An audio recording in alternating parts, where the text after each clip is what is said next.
स्वागत है आपका सिटीजन वाइस में। मैं हूं शब। सिटीजन वाइस में अब वक्त हो चुका है दिन भर की कुछ खास खबरों पे नजर डालने का। तो आइए देखते हैं क्या है आज की खास खबरों में। आंध्र प्रदेश के कुर्नूल में प्रधानमंत्री नरेंद्र मोदी ने लगभग 13,400 करोड़ की लागत लगवाई है। विकास परियोजनाओं का शिलान्यास और उद्घाटन किया। इनमें सड़क, रेल, ऊर्जा और औद्योगिक क्षेत्र से जुड़ी योजनाएं शामिल हैं, जो राज्य के बुनियादी ढांचे को नई दिशा देने वाली है। प्रधानमंत्री ने जनसभा को संबोधित करते हुए कहा कि वे विकास योजनाएं न सिर्फ आंध्र प्रदेश की बल्कि पूरे दक्षिण भारत के प्रत्येक मार्ग को तेज करेंगी। उन्होंने कहा कि केंद्र सरकार विकास ही प्राथमिकता के सिद्धांत पर काम कर रही है और आने वाले समय में रोजगार और निवेश के नए अवसर प्रदान करेगी। సోదరా సోదరి మణులకు నమస్కారములు। आंध्र प्रदेश के गवर्नर एस अब्दुल नजीर जी, यहां के लोकप्रिय और कर्मठ मुख्यमंत्री श्री चंद्रबाबू नायडू जी, केंद्रीय मंत्री के राममोहन नायडू जी, चंद्रशेखर पम्मसानी जी, भूपति राजू श्रीनिवास वर्मा जी, उप मुख्यमंत्री पवन कल्याण जी, राज्य सरकार में मंत्री नारा लोकेश जी, अन्य सभी मंत्रीगण, BJP state president PVN Madhav ji, सभी सांसद, विधायकगण और विशाल संख्या में हमें आशीर्वाद देने के लिए आए हुए बहनों और भाइयों, ఆంధ్ర ప్రదేశ్ గవర్నర్ ఎస్ అబ్దుల్ నజీర్ గారికి, లోకప్రియ ముఖ్యమంత్రి ఆంధ్రప్రదేశ్ చంద్రబాబు నాయుడు గారికి, కేంద్ర మంత్రులు రామ్మోహన్ చంద్రశేఖర్ గారికి, భూపతి రాజు శ్రీనివాస్ వర్మ గారికి, ఉప ముఖ్యమంత్రి వర్యులు పవన్ కళ్యాణ్ గారికి, రాష్ట్ర ప్రభుత్వంలో మంత్రివర్యులు లోకేష్ గారికి, ఇతర మంత్రులకి, బీజేపీ రాష్ట్ర అధ్యక్షులు పీవీఎన్ మాధవ్ గారికి, ఎంపీలకు, ఎమ్మెల్యేలకు, ఇంత పెద్ద ఎత్తున ఈ సభని మమ్మల్ని ఆశీర్వదించడానికి విచ్చేసినటువంటి మా సోదర సోదరీమణులకు అందరికీ కూడా హృదయపూర్వక నమస్కారాలు। सबसे पहले मैं अहोबिलम के भगवान नरसिंह स्वामी और महानंदी के श्री महानंदीश्वर स्वामी को प्रणाम करता हूं। मैं मंत्रालय के गुरु श्री राघवेंद्र स्वामी से भी हम सभी के लिए आशीर्वाद मांगता हूं। ముందుగా మన అహోబిలం నరసింహ స్వామికి మరియు మహానంది శ్రీ మహానందీశ్వర స్వామికి నమస్కరించుకుంటున్నాను। అలా మంత్రాలయంలో గురువు గారు శ్రీ రాఘవేంద్ర స్వామి వారి ఆశీస్సులు కూడా మనందరికీ ఉండాలని కోరుకుంటున్నాను। साथियों, द्वादश ज्योतिर्लिंग स्तोत्रम के पाठ में आता है, सौराष्ट्रे सोमनाथम च श्रीशैले मल्लिकार्जुनम, यानी द्वादश ज्योतिर्लिंगों में प्रथम भगवान सोमनाथ और द्वितीय भगवान मल्लिकार्जुन का नाम एक साथ आता है। मेरा सौभाग्य है कि मेरा जन्म दादा सोमनाथ की धरती गुजरात में हुआ, बाबा विश्वनाथ की धरती काशी की सेवा का अवसर मिला और आज श्रीशैलम का आशीर्वाद मिल रहा है। మిత్రులారా, ద్వాదశ జ్యోతిర్లింగ స్తోత్రంలో ఇలా చెప్పబడింది, సౌరాష్ట్రే సోమనాథం చ శ్రీశైలే మల్లికార్జునం, అంటే 12 జ్యోతిర్లింగాలలో మొట్టమొదటి సోమనాథుడైతే రెండవది మన మల్లికార్జునుడు। నా అదృష్టం ఏంటంటే దాదా సోమనాథుని భూమి అయిన గుజరాత్ లో నేను జన్మించాను। అలాగే బాబా విశ్వనాథుని భూమి అయిన కాశీకి సేవ చేసే అవకాశం నాకు లభించింది। మరియు ఈ రోజు నేను శ్రీశైలం స్వామివారి ఆశీస్సులు ఈ రోజు పొందాను। साथियों, श्रीशैलम में दर्शन के बाद मुझे शिवाजी स्फूर्ति केंद्र जाकर उन्हें श्रद्धांजलि अर्पित करने का अवसर मिला।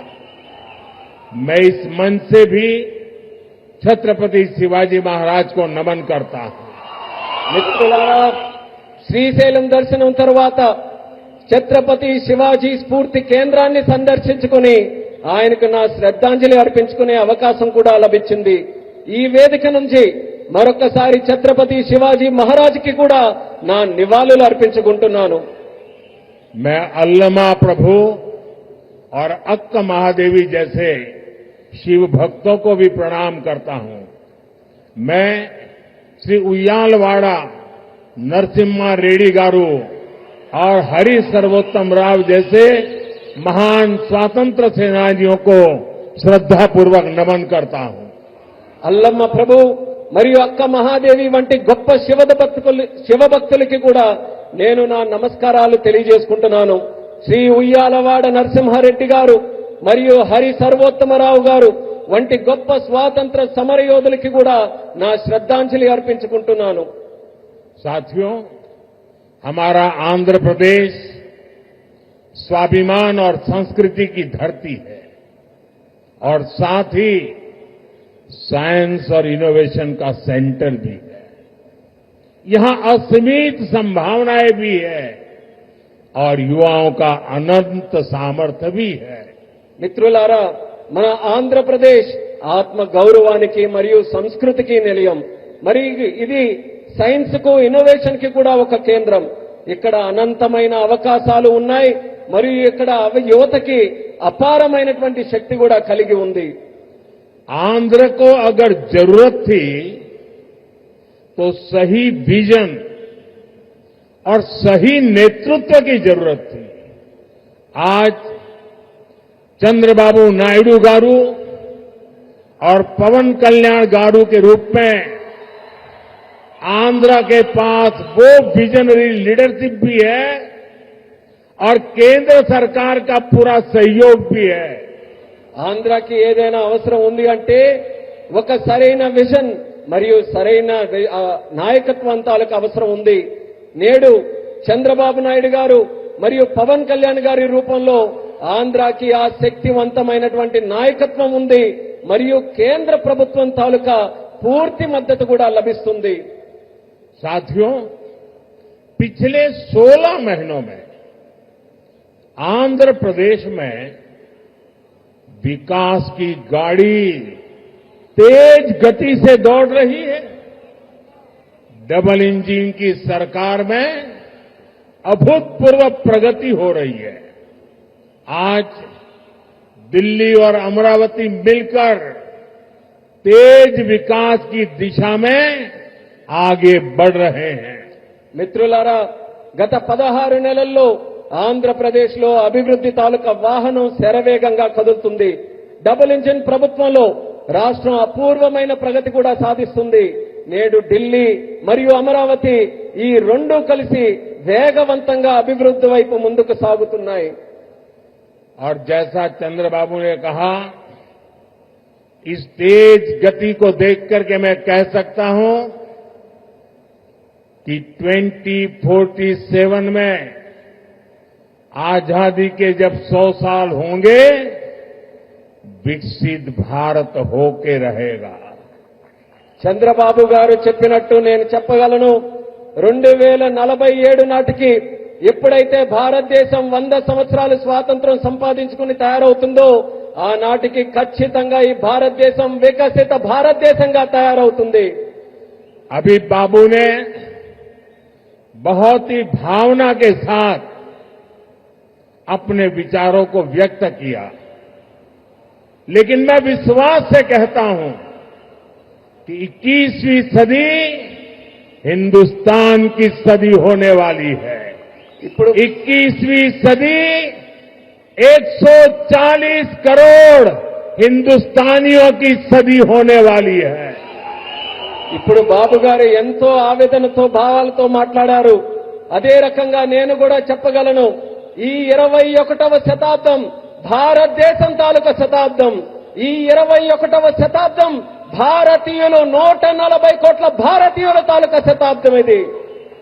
साथियों, आज भी यहां सड़क, बिजली, रेलवे, हाईवे और व्यापार से जुड़े कई प्रोजेक्ट का उद्घाटन और शिलान्यास किया गया है. ये प्रोजेक्ट राज्य में कनेक्टिविटी को मजबूत करेंगे, इंडस्ट्री को बढ़ावा देंगे और लोगों के जीवन को आसान बनाएंगे. మిత్రులారా, నేడు రోడ్లు, విద్యుత్ రంగం, రైల్వే, హైవేలు మరియు వాణిజ్యానికి సంబంధించిన అనేక ప్రాజెక్టులకి శంకుస్థాపన మరియు ప్రారంభోత్సవం చేసుకుంటున్నాం. ఈ ప్రాజెక్టు వల్ల రాష్ట్రంలో కనెక్టివిటీ బలోపేతం అవుతుంది మరియు పరిశ్రమలకి ఊతమిస్తూ మరియు ప్రజల జీవితాన్ని కూడా సులభం చేసే అవకాశం కల్పిస్తుంది. इन परियोजनाओं से करनूल और आसपास के इलाकों को बहुत फायदा मिलेगा. मैं इन परियोजनाओं के लिए राज्य के सभी लोगों को बधाई देता हूं. ఈ ప్రాజెక్టుల వల్ల కర్నూలు మరియు పరిసర ప్రాంతాలకు ఎంతో ప్రయోజనం చేకూరుతుంది. ఈ ప్రాజెక్టుల కోసం రాష్ట్ర ప్రజలందరికీ కూడా మరొక్కసారి నా తాలూకా అభినందనలు తెలియజేసుకుంటున్నాను. साथियों, किसी भी देश और राज्य विकास के लिए एनर्जी सिक्योरिटी बहुत जरूरी है. आज यहां बिजली के क्षेत्र में अराउंड 3000 करोड़ रुपीस का ट्रांसमिशन प्रोजेक्ट शुरू हुआ है. इससे देश की एनर्जी कैपेसिटी और बढ़ेगी. మిత్రులారా, ఏ దేశమైనా రాష్ట్రమైనా అభివృద్ధి చెందాలనంటే ఇంధన భద్రత చాలా కీలకం. నేడు విద్యుత్ రంగంలో కూడా దాదాపు 3000 కోట్ల రూపాయలు విలువైన ట్రాన్స్మిషన్ ప్రాజెక్టులు కూడా మనం ప్రారంభించుకుంటున్నాం. దీని ద్వారా దేశం తాలూకా ఇంధన సామర్థ్యం కూడా మరింత పెరగబోతుంది. साथियों, तेज विकास के बीच हमें पुरानी स्थितियों को भी भूलना नहीं है.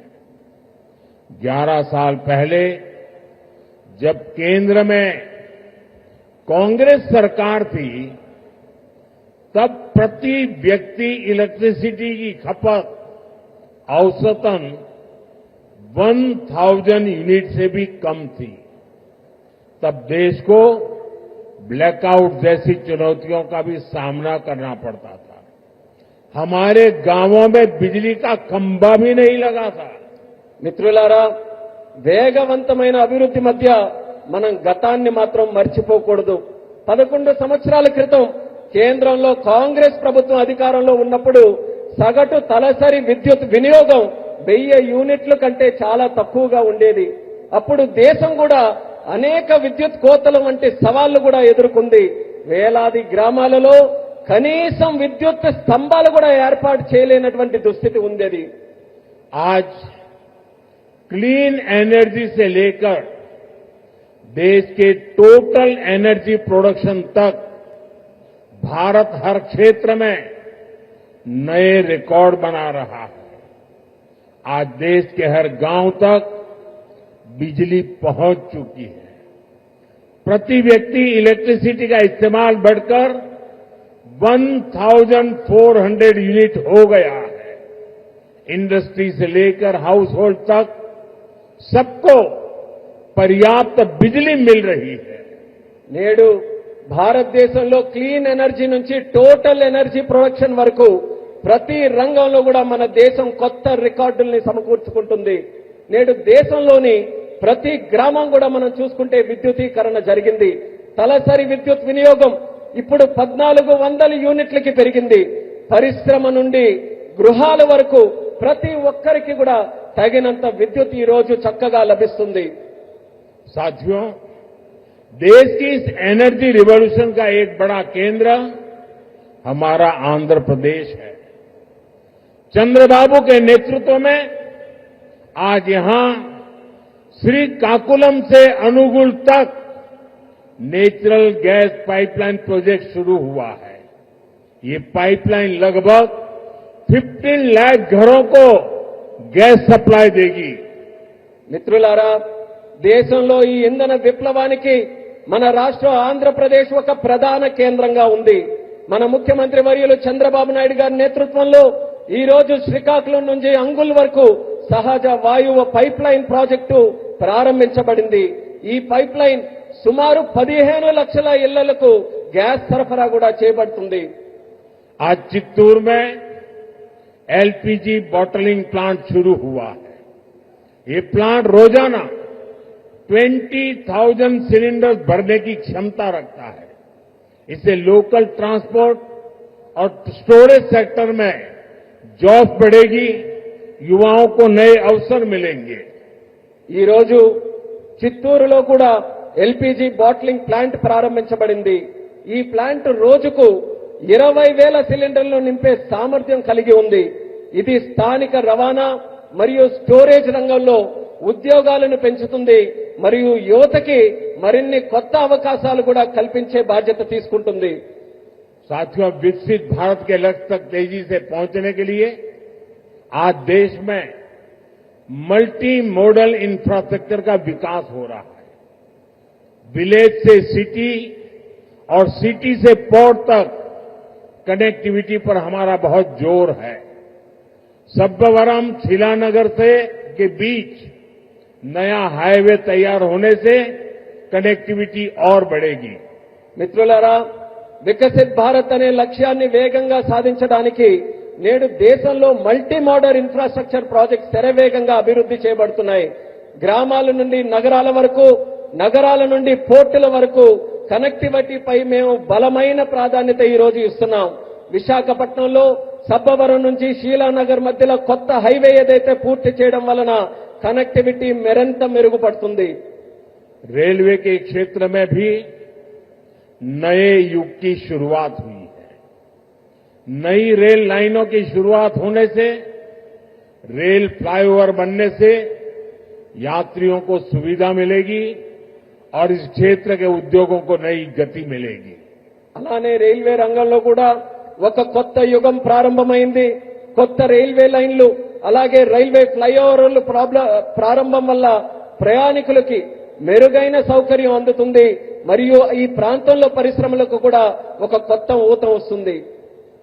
साथियों, आज 2047 के विकसित भारत का संकल्प हम सबके सामने है और इस संकल्प को स्वर्ण आंध्रा के लक्ष्य से नई ऊर्जा मिल रही है.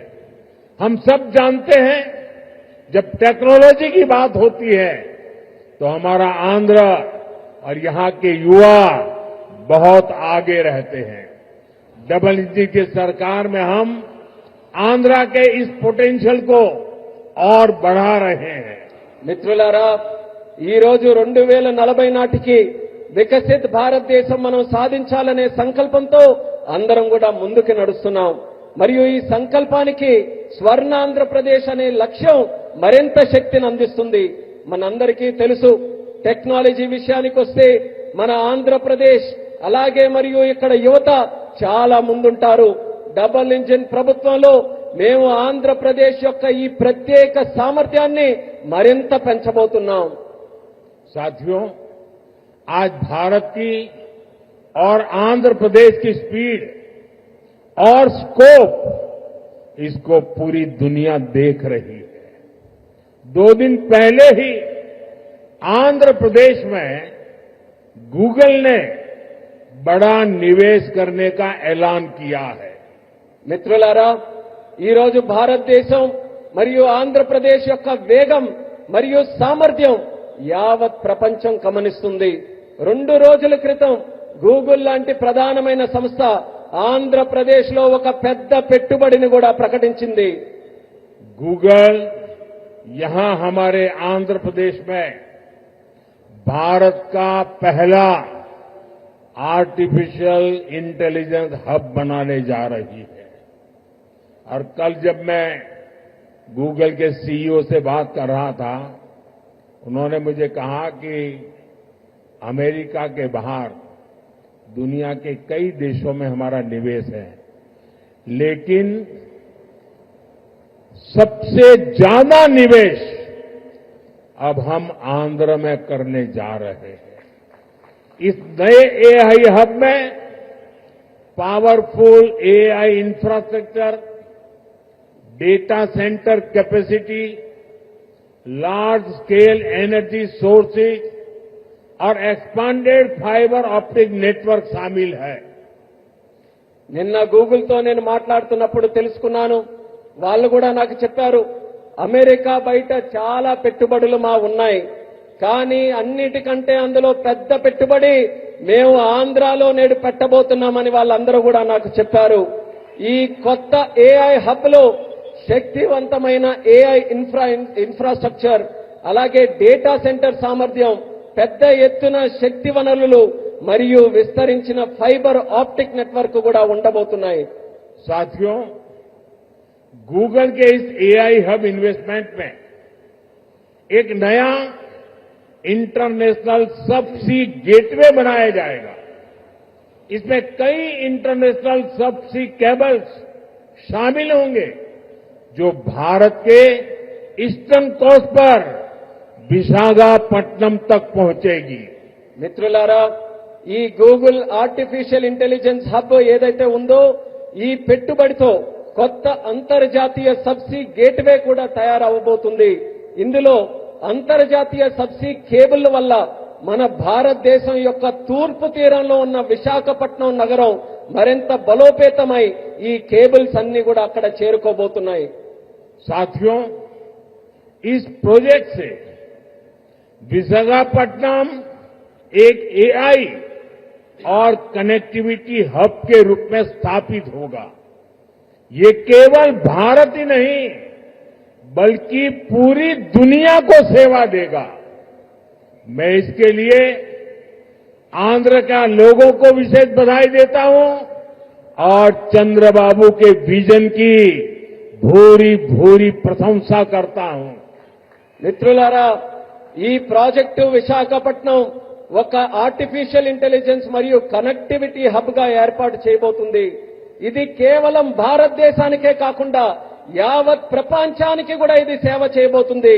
దీనికి ఆంధ్రప్రదేశ్ రాష్ట్ర ప్రజలందరికీ కూడా ప్రత్యేక అభినందనలు తెలియజేసుకుంటున్నాను. అలాగే మన ముఖ్యమంత్రి వర్యులు చంద్రబాబు నాయుడు గారి తాలూకా విజన్ కి కూడా ప్రత్యేకంగా నేను ప్రశంసిస్తున్నాను.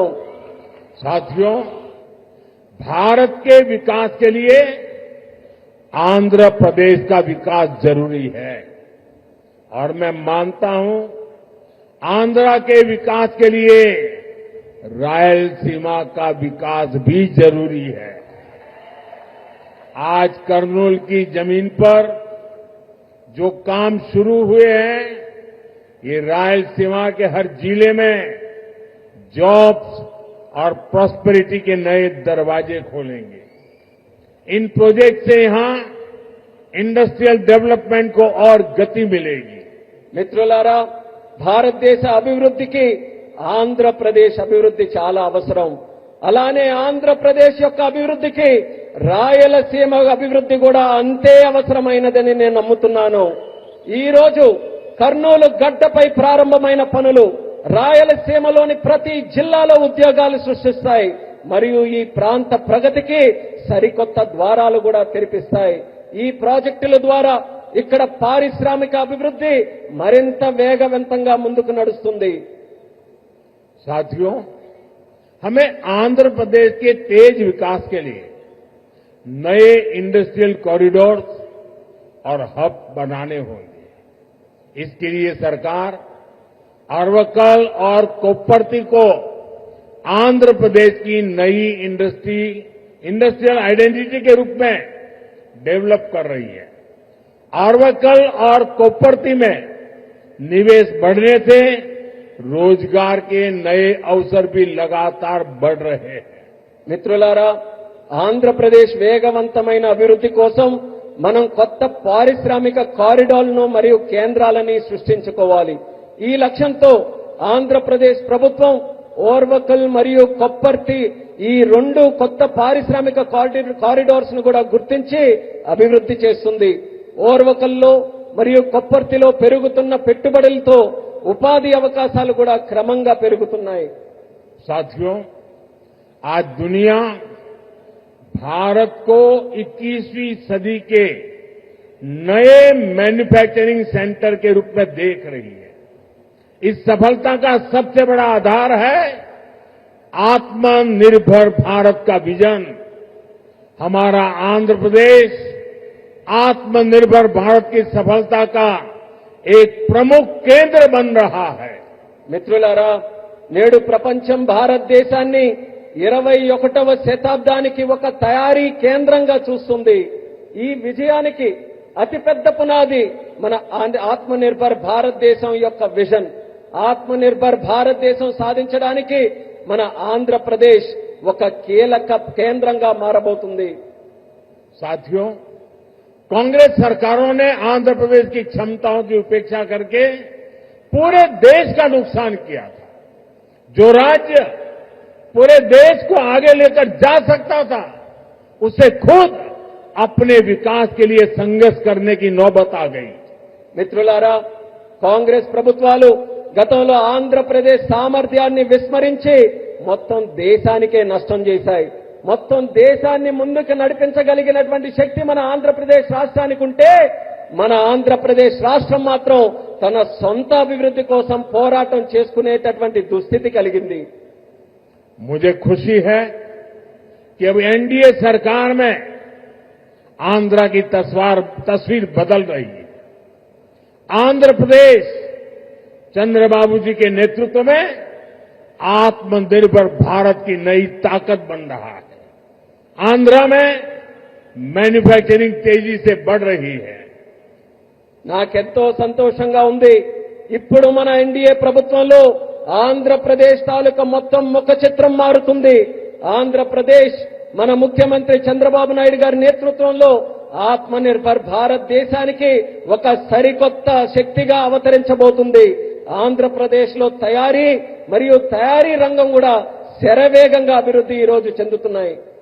निम्मलुरु में एडवांस नाइट विजन फैक्ट्री का आरंभ रक्षा क्षेत्र में आत्मनिर्भरता प्राप्त करने की दिशा में एक और कदम है। इस फैक्ट्री से नाइट विजन उपकरणों, मिसाइलों के लिए सेंसर और ड्रोन गार्ड सिस्टम बनाने का भारत का सामर्थ्य बढ़ेगा। यहां बने उपकरण भारत के डिफेंस एक्सपोर्ट्स को भी नई ऊंचाई देंगे। और अभी ऑपरेशन सिंदूर में तो भारत के बनी चीजों की ताकत हमने देख ली है। మిత్రులారా, నిమ్మలూరులో అడ్వాన్స్ నైట్ విజన్ ఫ్యాక్టరీ ప్రారంభం మన దేశ రక్షణ రంగంతో ఆత్మనిర్భరత సాధించడానికి మరో అడుగు ముందుకు పడినట్టుగా అయ్యింది. ఈ ఫ్యాక్టరీ భారతదేశ నైట్ విజన్ పరికరాలు, క్షిపణుల కోసం సెన్సార్లు మరియు డ్రోన్ గార్డ్ వ్యవస్థలను తయారు చేసే సామర్థ్యం మన దేశానికి పెంచబోతుంది. ఇక్కడ తయారు చేసిన పరికరాలు భారతదేశ రక్షణ రంగ ఎగుమతులను కొత్త ఎత్తులకు కూడా తీసుకువెళ్లడానికి మన అందరికీ కూడా దోహదపడతాయి. అలానే మన భారత రక్షణ రంగం తాలూకా శక్తి ఏంటో మొన్న జరిగినటువంటి ఆపరేషన్ సింధూర్లోనే మనం అందరం కూడా ప్రత్యక్ష సాక్షిగా మనమందరం చూశాం. साथियों, मुझे खुशी है कि आंध्र सरकार ने कर्नूल को भारत का ड्रोन हब बनाने का संकल्प लिया है। ड्रोन इंडस्ट्री के जरिए कर्नूल और आंध्र में फ्यूचरिस्टिक टेक्नोलॉजी से जुड़े कई नए सेक्टर्स का विकास होगा। और अभी मैंने कहा, ऑपरेशन सिंदूर में ड्रोन्स का कमाल दुनिया को भी अचरज कर गया है। आने वाले समय में कर्नूल ड्रोन सेक्टर में देश की ताकत बनने वाला है। మిత్రులారా, ఆంధ్రప్రదేశ్ ప్రభుత్వం కర్నూలును భారతదేశ డ్రోన్ హబ్ గా తయారు చేయాలని సంకల్పించినందుకు నాకు ఎంతో సంతోషంగా ఉంది. డ్రోన్ హబ్ ద్వారా కర్నూలు మరియు ఆంధ్రప్రదేశ్ భవిష్యత్తులో వచ్చే టెక్నాలజీస్ కు సంబంధించి అనేక కొత్త రంగాలు అభివృద్ధి కూడా ఈ ప్రాంతంలో చెందుతాయి. ఆపరేషన్ సింధూర్ ఇందాక చెప్పినట్టు మన డ్రోన్లు కూడా ఎంతో అద్భుతాలు సృష్టించాయి.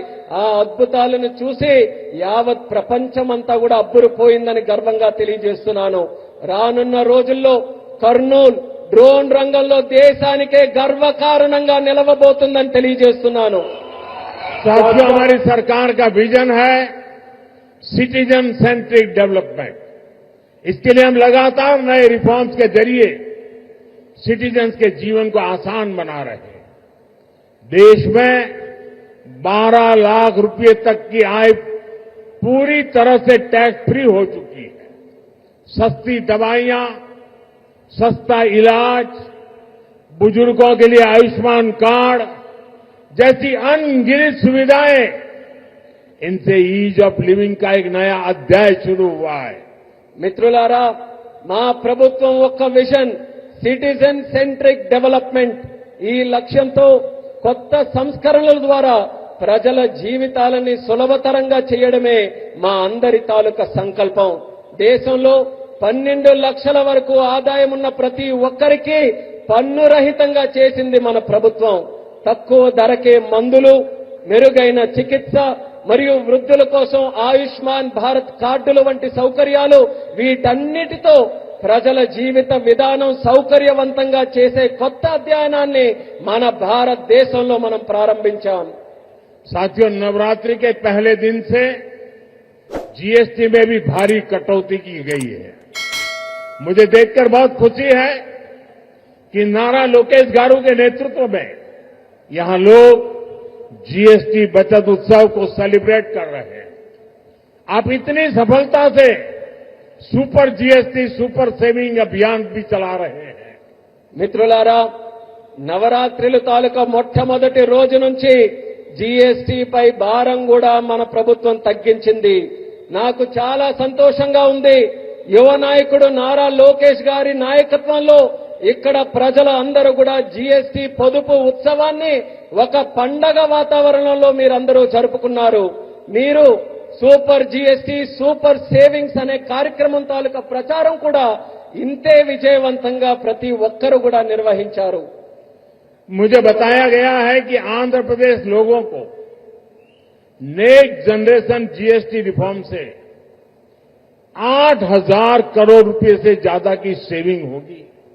ये सेविंग इस बार त्योहारों का आनंद और बढ़ा रही है। लेकिन मेरा एक आग्रह भी है, हमें जीएसटी बचत उत्सव को वोकल फॉर लोकल के संकल्प के साथ मनाना है। నాకిప్పుడే చెప్పారు, నెక్స్ట్ జన్ జీఎస్టీ సంస్కరణల ద్వారా ఆంధ్రప్రదేశ్ ప్రజలకు 8,000 కోట్లకి పైగా ఆదా చేసుకునే పరిస్థితి వచ్చింది. ఈ పొదుపులు ఈ పండగ సీజన్ యొక్క ఆనందాన్ని మరింత పెంచబోతున్నాయి. కానీ నా తాలూకా అభ్యర్థన కూడా ఈ రాష్ట్ర ప్రజలందరికీ ఉంది. మనం ఈ జీఎస్టీ పొదుపు ఉత్సవాన్ని ఏదైతే నిర్వహించుకుంటున్నామో ఇందులో మనం స్థానికుల కోసం బలంగా వోకల్ ఫర్ లోకల్ అనే సంకల్పంతో స్థానిక తయారీ రంగాన్ని ప్రోత్సహించే విధంగా జరుపుకోవాలి. साथियों, विकसित आंध्र से ही विकसित भारत का सपना पूरा होगा। मैं एक बार फिर नए प्रोजेक्ट के लिए आंध्र प्रदेश के सभी लोगों को बहुत बहुत बधाई देता हूं। मेरे साथ बोलिए, भारत माता की। మిత్రులారా, వికసిత్ ఆంధ్రప్రదేశ్తోనే వికసిత్ భారతదేశం యొక్క కళ నెరవేరుతుంది. నేను మరోసారి ఈ కొత్త ప్రాజెక్టుల తాలూకా శంకుస్థాపన మరియు ప్రారంభోత్సవం సందర్భంగా ఆంధ్రప్రదేశ్ రాష్ట్ర ప్రజల అందరికీ కూడా హృదయపూర్వకమైనటువంటి అభినందనలు తెలియజేసుకుంటున్నాను. భారత్ మాతాకి. यहां कोई 2 बच्चे कब से वो पेंटिंग लेके खड़े हैं, जरा हमारे एसपीजी के लोग इसको कलेक्ट कर लें। ఇద్దరు పిల్లలు ఇక్కడ చిత్రాలను పట్టుకుని ఉన్నారు. ఎస్పీజీ వాళ్ళు కాస్త ఆ చిత్రాలను నా వరకు పంపించవాలి. उनसे कलेक्ट कर लीजिए वहां से। मेरे साथ बोलिए, भारत माता की జై. भारत माता की జై. भारत माता की జై. बहुत बहुत धन्यवाद।